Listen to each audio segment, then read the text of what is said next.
All right, guys, we purchased this Resin epoxy wood table off of Amazon. It's custom made, and this is how it came out. It took about 2 months for them to make it from scratch and send it to us. Check it out, guys.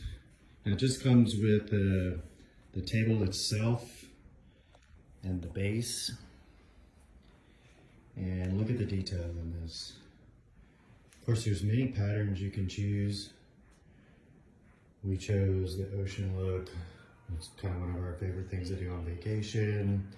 And so that's why we chose it. And then with it, these guys also do leather fabrication, and for free and with no note or anything, just telling us they just sent this with the table. And so they did this, they put my name on it. Their brand is stamped in here.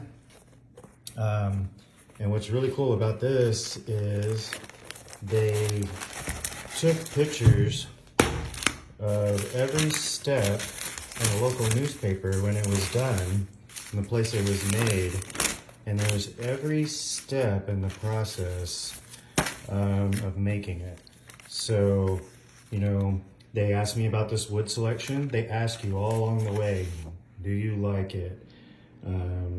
Is this what you need? Is this the color? Is this the right kind of wood? Is this all these type of things? And they update you as you go. So you can see all the steps that occurred when you buy this table. Now this table is very expensive. It's not cheap, you guys. It is a custom table. I wanted something unique, not something just from, you know, one of those box furniture stores. But you guys, I highly recommend it. Go and check them out. I'm giving them 5 stars. The workmanship is amazing, and the price, even though these tables are very expensive, is better than almost anything else I could find.